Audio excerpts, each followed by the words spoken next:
ada catatan-catatan yang sudah diberikan berkaitan mengenai penyelenggaraan Kartu Prakerja ini. Tapi kita coba tanya dulu, seperti apa kemudian realisasinya sebelum nanti Profis bisa memberikan tanggapan. Silakan Pak Rudi, ini yang ditunggu-tunggu sama masyarakat. Kira-kira ini seperti apa skemanya yang kita sampai saat ini masih meraba-raba, Pak?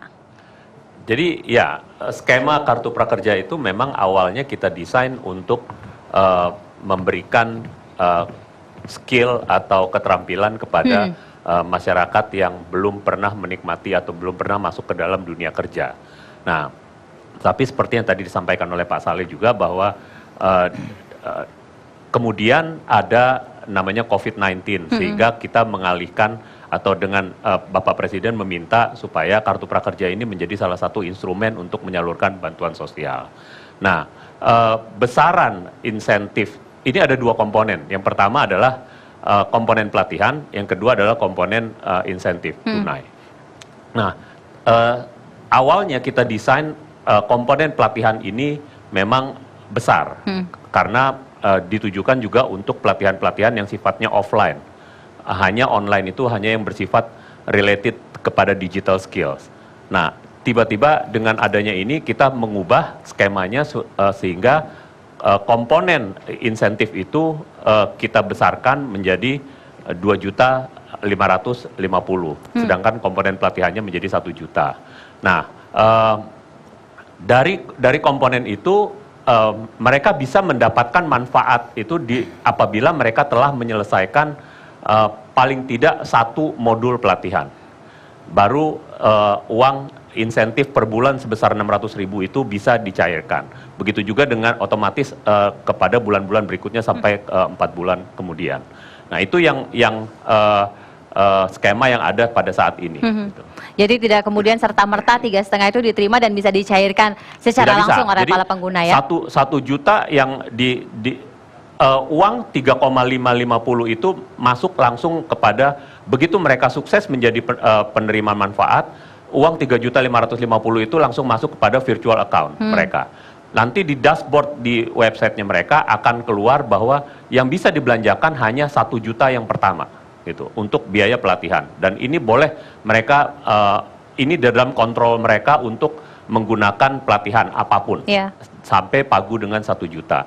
Begitu dia selesai pelatihan yang pertama, uang insentif 600.000 itu baru bisa keluar. Ya, ada kemudian kekhawatiran verifikasinya seperti apa? Ini kan hanya email, tidakkah kemudian pengusaha dilibatkan karena... Jadi verifikasi begini, memang ini sifatnya open access, jadi siapapun boleh mendaftar, gitu kan. Tapi kita lebih mengutamakan kepada masyarakat yang betul-betul terdampak terhadap COVID, baik itu orang yang dirumahkan atau pelaku UKM yang mendapatkan kesulitan dalam usahanya maupun orang-orang korban PHK. Tadinya yang korban PHK ini pun tidak kita masukkan di dalam Kartu Prakerja karena ini sudah di-cover oleh Jamsostek. Tetapi di dalam masa COVID ini mengurus PHK itu butuh waktu. Sehingga inilah yang akhirnya Bapak Presiden minta supaya korban PHK ini pun bisa masuk ke dalam Kartu Prakerja. Jadi bisa terfasilitasi begitu ya. Evaluasinya seperti apa? Karena kan ini ada banyak yang ingin mendaftar tapi hanya 168.000, Pak. Ya, jadi verifikasi itu yang di batch pertama saya contohkan misalnya 5,9 juta yang mendaftar.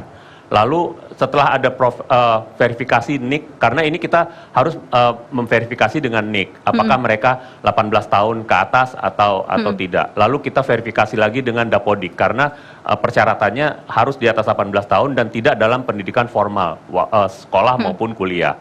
Nah, setelah kita verifikasi itu, baru nanti kita melihat yang sudah terverifikasi itu berapa.